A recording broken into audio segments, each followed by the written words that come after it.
세월이 참 빠릅니다. 주 2014년 한 해가 다 지나고 2015년 한 해도 벌써 두 번째 주일을 맞이했습니다. 금년 한 해 우리 아름다운 동산교회는 물론이고 우리 교회 소속한 여러분 한 사람 한 사람 여러분의 삶이 어떻게 펼쳐질지, 금년 한 해 하나님께서 여러분의 삶 속에 어떻게 간섭하실지, 여러분의 삶임에도 불구하고 어쩌면 제가 더 궁금해지기도 한데 그 이유는 무엇일까? 그래서 저는 아침마다 여러분 한 가정 한 가정 위해서 간절히 기도합니다. 하나님, 이 가정에는 다른 것은 몰라도 건강 주시면 좋겠는데요, 이 가정에는 정말 금년 한 해 비즈니스가 좀 잘 되도록 도와주시기를 바랍니다. 이 가정에는 정말 자녀 문제 이것도 좀 해결해 주시면 좋겠고, 이런 것을 가지고 간절히 기도하고 있어요. 우리가 세상에 육신을 입고 살지만은 우리는 하늘나라에 속한 하늘나라 백성들입니다.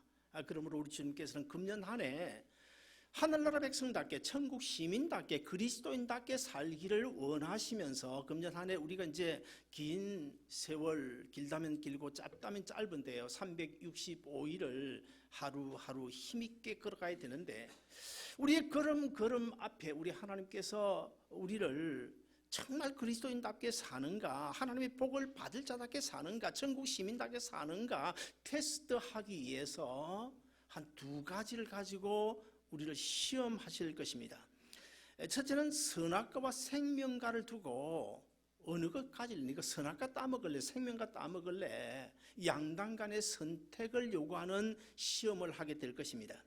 금년 한 해 우리가 걸어가는 길에는 사실 생명과와 선악과가 여기저기서 하루가 멀다고 불쑥불쑥 솟아나와 우리로 하여금 양당 간 선택을 요구하실 것지도 모릅니다. 생명과는 있는 모습 그대로 우리 앞에 나타나게 될 것입니다. 좋으면 좋은 대로, 좋지 않으면 좋지 않은 대로 있는 모습 그대로 나타나겠지만은, 그러나 선악과는 우리를 신앙의 길에서 넘어뜨리기 위한 것이기 때문에 좋지 않은 모습으로 나타나지 아니하고 화려하고 아주 좋은 모습으로 위장을 해서 우리 앞에 자기를 선택해 달라고 나타나게 될 것입니다.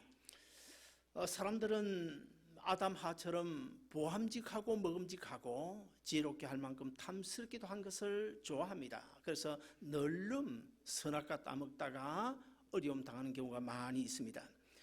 그래서 생명과보다는 선악과를 더 좋아하는 것이 인간의 모습이요. 그런데 우리는 금년 한 해 좀 힘들어도 선악과보다는 생명과를 선택하는 여러분 다 되시길 주의 이름으로 축원드립니다. 둘째, 우리를 시험하는 방법, 우리의 인내를 요구하는 시험을 하실 것입니다. 우리 주위에는 너무 서두르다가 조금만 기다리면 이삭을 낳을 수 있는데, 조금 기다리면 하나님의 축복의 약속을 받을 수가 있는데, 그만 서두르다가 이삭을 낳지 못하고 이스마엘을 낳아서 고통 가운데 지난 사람들이 많이 있어요. 반면에 하나님의 약속을 붙들고 끝까지 인내하면서 하나님께 기도하며 하나님께 의지하고 결국에는 하나님의 약속을 받아 그 축복을 받아서 이삭을 낳아서 행복하게 살아가는 사람들도 우리 주위에 있습니다. 창세기 12장부터 25장까지는 아브라함에 대한 이야기가 계속 되어지고 있고, 그 다음에 26장부터 이제 50장까지에는 이삭과 야곱 그리고 요셉의 이야기로 끝을 맺게 됩니다. 그런데 창세기 14장, 15장, 16장 이 한 석 장 정도를 우리가 잘 읽어보면 거기에 등장하는 이 아브라함의 모습을 통해서 인간의 얼마나 연약한지, 인간의 연약한 모습이 여실히 드러나는 것을 우리가 발견할 수가 있습니다. 이랬다 저랬다 정말 별 수 없이 연약한 인간이구나 하는 것을 느낄 수밖에 없는 내용들이 계속되고 있습니다.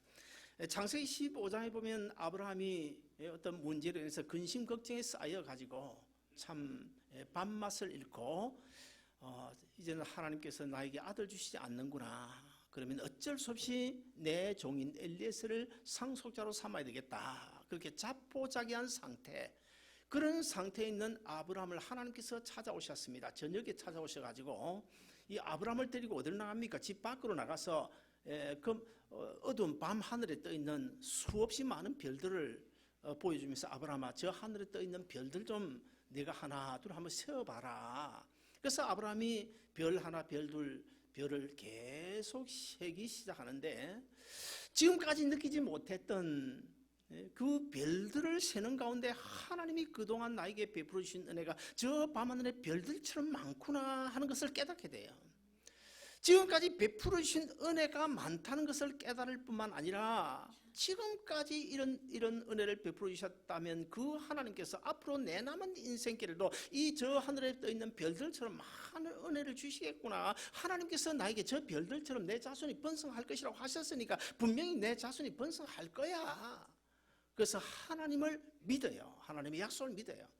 그때 창세기 15장 8절에 보시면 하나님께서 이 아브라함의 믿음을 의로 여기셨다고 기록을 하고 있고, 그래서 이제 아브라함이 인류 역사 최초고 마지막으로 믿음의 조상이 되지 않습니까? 사랑하는 여러분, 하나님은 우리에게도 이런 은혜를 주실 때가 있습니다. 우리가 분명히 알아야 될 것은, 힘들고 어려울 때는 지금까지 하나님께서 나에게 베푸신 은혜를 이 아브라함처럼 한번 되새겨볼 필요가 있습니다. 지금까지 하나님께서 이런 은혜를 베풀어 주셨다면 앞으로도 내 남은 인생길도, 금년 한 해 12월 31일까지 내가 걸어가는 길도 하나님께서 반드시 도와주실 거야 라고 믿을 수가 있기 때문입니다. 그런데 그런 아브라함이 오늘 본문인 16장에서 와서 보면 어처구니 없는 모습을 하고 있습니다. 특별히 오늘 본문 3절에 보시면 아브라함이 가나안 땅에 들어온 지 약 한 10년 정도 됐다고 기록을 하고 있어요. 그렇다면 아브라함이 밤하늘의 별을 보면서 하나님의 은혜를 깨닫고 하나님 앞에서 믿음을 고백하고 믿음의 조상 삼으시는 그때부터 불과 얼마 지나지 않았습니다. 성경을 쳐도 한 장밖에 지나지 않았어요. 분명 하나님께서 내 씨로 이 세상에 내 자손이 번성케 해주실 것이라고 하나님이 약속하셨어요. 그러면 아브라함 입장에서 기다려야 됩니다. 지금까지 하나님께서 은혜를 베풀어 주셨는데 앞으로도 주시겠다고 하니까 그 약속을 믿고 기다려야 합니다. 그런데 아브라함이 기다리지를 못합니다. 어느 날 아브라함의 아내 사레가 남편을 찾아와가지고 이런 이야기를 합니다. 여보, 아무래도 하나님께서 나의 생산을 허락하지 않는 것 같소. 그러니 저 애굽에서 데려온 내 여종 하갈이 있지 않소? 그 여종을 당신 방에 넣어줄 테니까 당신이 그 여종을 통해서 아들 하나 낳으소. 뭐 이런 식으로 이야기를 했어요. 참 이런 내용을 제가 읽으면서 가만히 생각해보면 에덴 동산의 하와도 그렇고 오늘 본문의 사례도 여자가 문제, 여자가 병통입니다. 그런데 우리 교회 여자들 다 빼놓고 그러나 사실 엄밀히 따져보면 여자가 문제가 아니라 남자가 더 큰 문제입니다. 왜요? 하나님께서 누구에게 약속하셨습니까? 사실 사례는 하나님으로부터 직접 그 약속을 듣지 못했어요. 이제 성경이 그 창세기 그 1장에 나오는 하와도요. 하나님으로부터 직접 약속을 들은 게 아니에요. 남자가 들었어요. 아담이 들었고 오늘 본문에서 아브라함이 하나님의 약속을 받았어요. 직접 들은 당사자예요. 그러면 아브라함이 아내가 그런 말을 하더라도 아니라고 분명히 하나님께서 당신을 통해서 아들 주실 것이라고, 그러니까 기다리자고 인내하자고 이렇게 해야 되지 않습니까? 그런데 아내의 저희가 분명 하나님의 뜻이 아닌 줄 알면서도 그냥 널쩍 받아 챙기는, 그래서 치마만 둘러놓으면 그냥 좋은 줄 알고 넙석 받아버리지 않습니까? 그래서 오늘 본문에 보시면 아브라함이 사라의 말을 들으니라. 하나님의 말씀을 듣지 않고 사라의 말을 들었어요. 그래서 여종과 동침해서 아이를 임신하게 되는데 그때부터 문제가 생기기 시작합니다. 여종인 하갈이 아이를 임신하게 되니까 그만 배짱이 생기고, 지금까지는 여주인 앞에 꼼짝도 못하고 주인이시여 하면서 쩔쩔매던 입장에서 아이를 하나 딱 빼고 나니까 그만 간덩이가 부어가지고 여주인 살아보고 그냥 멸시를 하고 구박을 하고 아이도 못 낳는 주제에 이런 식으로 이런 일이 생기는 거예요. 그러니까 사라가 너무너무 억울한 거예요. 그래서 남편 아브라함을 찾아가가지고 내가 무슨 죄가 있냐고, 당신 아들 어기에서 내 여종을 당신 앞에 내준 것밖에 없는데 왜 내가 이런 수모를 받아야 되겠냐고 따졌어요. 그러니까 아브라함이 그 아내 사라에게 이렇게 이야기합니다. 여종은 당신 수하에 있지 않느냐고, 당신 마음대로 처분하시오. 그러니까 이번엔 또 사레가 그 하갈 여종을 구박하기 시작합니다. 결국 오늘 본문 6절 마지막에 보면 이 하갈이 사라의 구박을 견디지 못하고 집보찜을 싸서 저 애굽 땅으로 도망을 가는, 그러다가 이제 하나님을 만나게 되고 다시 돌아오게 되고 다시 돌아와서 아들을 낳는데 그 하갈이 낳은 아들이 누굽니까? 이스마엘입니다. 이스마엘. 분명 하나님께서 사라의 몸, 내 씨를 통해서 후손이 저 하늘의 별들처럼 번성할 것이라고 약속을 하셨는데 밤하늘의 별들을 보여주며 시청각 교육까지 해가면서 하나님이 약속하셨어요. 그러면 끝까지 믿고 있었으면 이삭을 낳을 텐데 기다리지 못했어요. 인내하지 못했어요. 그래서 이스마엘을 낳았는데 어떻게 됐나요? 이스마엘의 후손이 지금 중동 지역의 어느 나라 민족인지 여러분 아십니까? 애굽 사람들, 이집트 사람들, 그리고 팔레스타인, 지금 이스라엘과 계속 지금 4,000년 동안 싸우고 있는 그 팔레스틴 사람들이에요. 이스마엘의 후손들입니다. 그리고 이스라엘과 붙어있는, 접경하고 있는 그 요르단, 졸단, 거기 그 조상들 누구냐면 바로 야곱의 형님인 에서의, 그러니까 에돔 족속이죠. 에서의 후손들이고 일부는 모압 족속입니다. 자, 옛날에 어떤 좀 오래된 이야기예요. 어떤 그 기업이 냉장고를 이제 개발해가지고 만들어가지고 선전을 하는데 그 문구를 참 좋게 만들었어요. 순간의 선택이 10년을 좌우합니다. 그 문구, 야, 이 순간 이 냉장고는 10년은 뭐 거뜬하게 견디는가 보다. 그래가지고 너도 나도 그냥 그 냉장고 산다고 줄을 이어가지고 그 냉장고 아주 대박을 쳤잖아요. 자, 그런데 오늘 본문에 보시면 순간의 선택이 10년 정도가 아닙니다. 순간의 선택이 4,000년을 좌우하는 그런 엄청난 사건이 일어나게 돼요. 하나님께서 이삭 주시면 약속했는데, 아들 주시면 약속했는데 그거 기다리지 못하고 덜렁 그냥 이스마엘 낳았더니 그 이스마엘 낳은 때로부터 지금까지 얼마 전에 4,000년 지나 4,000년, 구약이 2,000년, 신약이 2,000년, 4,000년이 지금까지 피 흘리는 전쟁이 지금 중동에서 계속되고 있잖아요. 그 애국과 팔레스타인 그 사람들이요, 자손 대대로 물려주는 아주 대선언문과 같은 그런 다짐과 선언문이 하나 있습니다. 어떤 선언문인가 하면 우리는 이스라엘 백성들의 마지막 한 명을 지중해에 쳐넣을 때까지 싸울 것이다.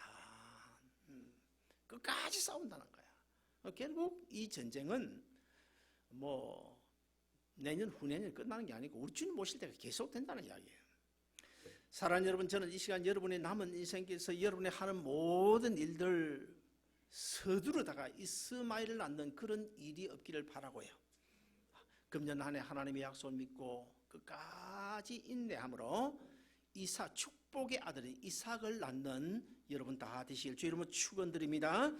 그러면 왜 아브라함과 사레가 하나님의 약속을 기다리지 못한 것일까요? 그리고 아브라함과 사라의 신앙적인 잘못이 무엇일까요? 두 가지를 살펴보고 싶은데, 첫째 하나는 이스마엘을 낳은 것은 내 생각이었지 하나님의 생각이 아니었다는 거예요.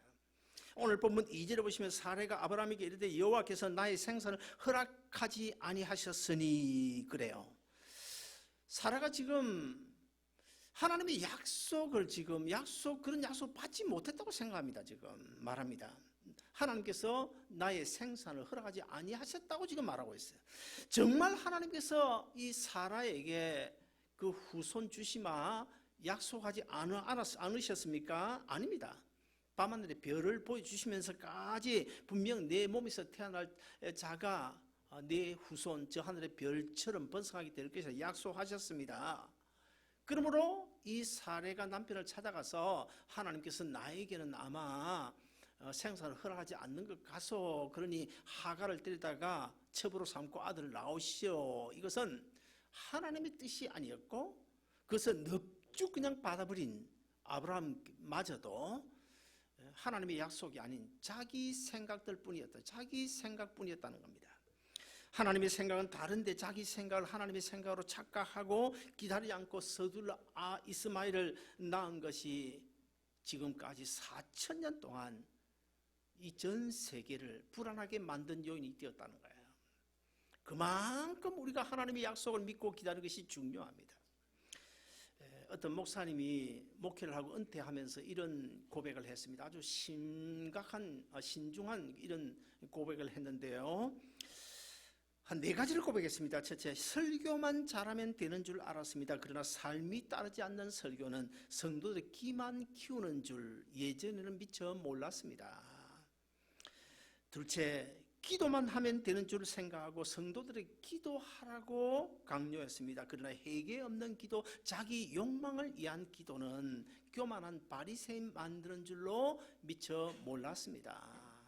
세 번째, 신방만 잘하면 되는 줄로 알았습니다. 그러나 아버지 마음이 없는, 애비 마음이 없는 신방은 성도들의 가려운 곳만 긁어줄 뿐 아무 유익이 없다는 것을 미처 몰랐습니다.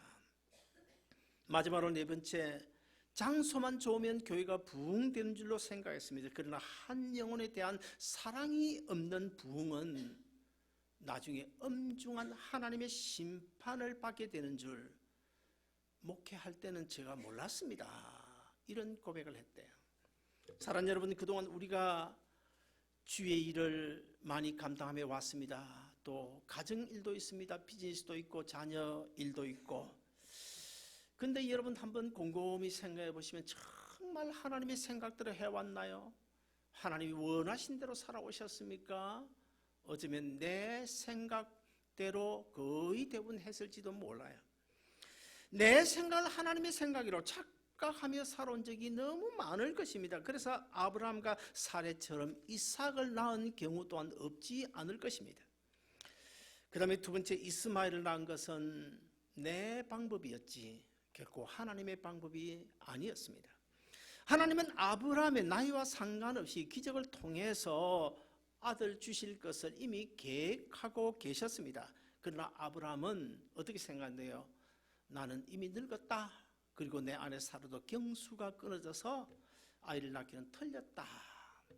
그래서 여종 하갈을 그냥 넙죽 받아가지고 거기서 이스마엘이라는 아들을 낳지 않습니까? 옛날 우리나라에도 시바지라는 영화도 있었지만은 시바지 그런 간섭이 어느 정도로 있었던 것 같아요. 유대 나라도 그 전통과 간섭을 찾아보면 아들을 낳지 못할 때는 옛날 그 당시 종들이 많았기 때문에 이 종을 통해서 자식을 낳는 그런 간섭이 있었던 것 같습니다. 그래서 유대 나라의 간섭이라든지 그런 환경 이런 전통을 통해서 보면 아브라함이 하갈을 취한 것 결코 잘못된 나쁜 것은 아니다 그렇게 볼 수 있지만은, 그러나 오늘 본문의 주인공인 아브라함의 경우는 다릅니다. 아브라함의 경우는 하나님께서 아들 주마 이미 약속을 했는데 그 약속을 믿지 못하고 그 약속을 기다리지 못한 것이 어떻게 잘못된 방법이었다는 거예요. 독일에 가면 그 본이라는 도시가 있죠. 그 독일 본에 가면 우리가 잘 아는 베토벤의 생가가 복원되어져 있습니다. 거기에는 베토벤이 이제 사용하던 그런 유물들이 거기에 전시가 되어져 있는데요. 베토벤은 본래 독일 본에서 태어나서 살기는 거의 일평생을 오스트리아의 빈에서 살았다고 해요. 그런데 그 생가가 복원되어져 있는데 거기에 가면 여러 가지 유물들이 많이 있는데요. 특별히 눈길을 끄는 유물이 하나 있습니다. 그것은 보청기입니다. 보청기. 요즘에 우리가 쓰고 있는 보청기가 아니고 옛날 보청기인데 어떤 보청기냐? 보청기인데 이 종이를 둘둘 말아가지고 나팔처럼 이렇게 말아가지고 요거를 이제 귀에다 대는 거예요. 귀에다 대는 거예요. 이게 이제 소리를 좀 이렇게 집약시기가 듣는 이런 보청기. 보청기가 조그만 것부터 시작해가 큰 나팔만한 것들이 있어요. 나팔만한 것들이. 베토벤이 한참 그 대단한 그 곡들을 작곡하고 있던 시점에 불과 한 20여 세 됐을 때 그때 그냥 기가 먹어버렸어요. 기가 먹어가지고 소리를 듣지 못하는 것입니다. 그러니 뭐 이게 보통 큰일입니까? 그래서 베토벤이 뭐 작곡을 해야 되는데 작곡을 할 수가 없어요. 소리를 듣지 못하니 작곡을 할 수 없잖아요. 그래서 낙심을 한 나머지 결국 내가 살 의미가 없다. 그래서 자살하기로 작정하고 유서를 썼습니다. 유서를 써놓고 이제 죽으려고 하는데 어떻게 눈물이 나는지요. 그래서 막 서러워서 막 이제 죽기 전에 한바탕 눈물을 짜고 있는데 갑자기 어디선가 하나님의 음성이 들려오는데, 베토벤아, 지금이 마지막이 아니고 지금이 내 인생의 시작이다. 이런 음성이 들려오는 거예요. 그래서 이 베토벤이 벌떡 일어나가지고 그 소리를 다시 또 들었어요. 그래서 이제 그때 유서를 찢어버리고 다시 이제 새로운 삶을 시작하는데, 그걸 점점 기가 먹어져 갑니다. 그때 이제 만든 것이 바로 이 보청기예요. 종이 아니면 또 가죽으로 만든 이 나팔 모양. 그래서 심지어는요, 이게 확실한지는 모르겠습니다만은 두 사람이 나팔이 얼마나 큰지, 나팔 보청기가 이거만해가지고 보청기 두 개를 양쪽에 끼는데요, 두 사람 옆에서 받쳐줘야 됐대요, 보청기를. 그렇게 해서 이제 소리를 들으려고 들으면서 이제 곡을 썼는데, 그때 이 베토벤이 그 기가 먹은 뒤에 쓴 곡들이요, 훨씬 더 유명한 곡들. 뭐 베토벤 교향곡이라든지 소나타, 그 다음에 월광곡, 뭐 이런 것들, 정말 주옥 같은 곡들은요, 거의 대부분이 기먹은 이후에 쓴 곡들입니다. 그래서 베토벤이 57세 짧은 이제 생애로 죽었는데요. 사랑하는 여러분, 우리는 주어진 삶의 문제 앞에서 나를 향하신 하나님의 방법이 무엇인지 찾아내야 됩니다. 나를 향하신 하나님의 뜻이 무엇일까? 금년 한 해, 주 2015년 한 해 내가 어떻게 살기를 하나님이 원하실까? 하나님께서 어떻게 내 삶을 인도해 가실까? 하나님께서 어떻게 내 삶을 간섭하고 계실까? 언제나 하나님의 뜻을 찾으려고 노력해야 됩니다. 그래서 어떤 좋은 아이디어가 떠오르더라도요, 이것이 내 인간적인 생각인가 아니면 하나님이 주시는 방법인가, 하나님의 생각인가, 이것을 우리가 면밀히 말씀에 의지하여 기도하면서 분별을 해야 된다는 겁니다. 그래서 하나님의 뜻을 찾아서, 하나님의 방법을 찾아서 우리가 하면 그것은 이스마엘을 낳는 것이 아니고 이삭을 낳는 결과가 된다는 거예요. 이스라엘 백성들이 광야 40년을 끝내고 마지막 관문이 어디입니까? 요단강입니다. 요단강을 건너가기만 하면 이제 가나안 땅에 들어가게 되는데, 사실 그 당시 이스라엘 그 민족이요, 백성은 몇 명입니까? 장정 60만 명이 나왔지만은 40년 동안 이제 이집트에서 나온 20세 이상 장전들은 다 죽고 여호수아 갈렙만 남지 않습니까? 그러므로 20세 미만이었던 사람들 다 장성해가지고 이제 백성 이제 줄을 이루었는데, 적어도 200만 명은 될 것입니다. 그러니까 200만 명이 이 요단강을 건너가야 돼. 이 요단강을 어떻게 건너가야 되나? 그런데 성경에 보시면 그때가 마침 모맥, 그러니까 밀과 보리를 거두는 늦은 비가 오는 시기였기 때문에 요단 강물이 흘러 넘쳤다고 성경 기록하고 있어요. 그래서 이 요단강을 어떻게 우리 200만 명이 되는 사람들이 건너가나, 이 문제를 두고 고심하고 있었어요. 그때 아마 이스라엘 백성들 중에서는 아마 여러 가지 의견들이 나왔습니다. 우리가 배를 짓자. 배를 몇 척이나, 얼마나 큰 배를 지어가지고 200만 명이 건너가겠어. 아니면 또 그거 가지고 안 된다, 뗏목을 짓자, 뭐 이런 이야기도 있었을 것이고, 아니면 또 뭐 다리를 놓자, 뭐 이런 의견은 없었겠습니까? 아마도 백성들 별의별 방법을 다 제시했을 것입니다. 그러나 여호수아는 하나님 앞에 기도하면서 하나님의 방법이 무엇인지를 찾기 시작했어요. 하나님의 방법이 무엇입니까? 제사장들이 언약궤 법궤를 메고 그냥 이것저것 생각하지 않고 하나님께서 가라고 하니까 그 흘러 넘치는 그 요단강에 발을 척 들여놓는 이것이, 그래서 요단강이 갈라져서 이스라엘 백성들 다 건너는 이것이 하나님의 방법이었어요. 우리가 때로는 어떤 안고 있는 문제를 두고 뭐 이것저것 어떤 것이 좋을까 하고 방법을 연구 생각 많이 하잖아요. 그런데 사실 인간적인 방법이요, 아무리 눈에 좋아 보이는 인간적인 방법이라도 하나님의 뜻이 아닐 경우가 있어요. 좀 힘들고 어렵고 시간이 좀 걸리더라도 하나님의 방법을 우리가 찾아서 해야 이스마엘 낳지 않고 이삭을 낳을 수 있다는 거예요. 오늘 보면 우리에게 인간적인 방법은 안 된다는 것을 교훈해 주고 있습니다. 인간적으로 볼 때, 세상적으로 볼 때, 법적으로 볼 때 분명히 이것이 맞다고 생각해도 하나님이 방법이 아니시면, 야곱도 그렇잖아요. 야곱이 예삼촌 라반의 집에 가서 몇 년 살았습니까? 20년 살았습니다. 20년 거의 다 사는데 이제 뭐 아내는 둘을 얻고 자식들을 낳았지만, 그러나 이제는 이 자식들을 거느리고 고향을 돌아와서 먹고 사는 것이 문제였어요. 그런데 외삼촌에게 쏟기고 10번 이상을 쏟겨가지고 다 외삼촌 재산이 되고 자기 재산 하나도 없었어요. 이거 어떻게 하나? 인간적인 방법 아무리 생각해도 계획이 안 섭니다. 그래서 하나님 앞에 간절히 기도하는데 하나님께서 어떻게 버드나무와 신풍나무 가지, 도저히 인간으로서는 상상도 이치와 경험과 상식에 전혀 맞지 않는 엉뚱한 그런 방법을 하나님 주셔가지고 순식간에 거부가 되잖아요. 거부가 돼가지고 그 많은 우양을 거느리고 고향으로 돌아오는 것을 우리가 잘 알고 있지 않습니까? 그러므로 우리가 아무리 세상적으로 합당한 방법이라고 해도 우리는 그 길보다는 하나님이 주시는 생각, 하나님 주신 방법이 있으면 하나님만을 바라보고 하나님의 약속을 바라보고 살아야 된다는 것입니다. 그런데 문제는 하나님의 약속은요, 우리 생각에 다소 더딜 때가 있어요. 금년 1월 말까지 해결해 주시면 좋겠는데 1월 말이 지나도 해결되지 않습니다. 2월 말이 돼도 해결되지 않습니다. 하나님의 뜻, 나는 내 인생에도 불구하고 우리는 사실 6개월 후를 모르잖아요. 여러분 6개월 후에 내 인생이 어떻게 될 거다 아시는 분 손 한번 들어보세요. 아무도 없죠? 없어야 정상입니다. 믿음의 사람은 없어야 됩니다. 내 인생에도 불구하고 나는 6개월 후, 1년 후, 금년 12월 31일 어떻게 내가 살아가게 될지 모르는데 누구는 압니까? 누가 내 인생을 압니까? 하나님은 6개월 후에 내가 어떻게 될지 알아요. 12월 31일 날 어떤 모습으로 송구영신 예배에 참석할지 하나님은 알아요.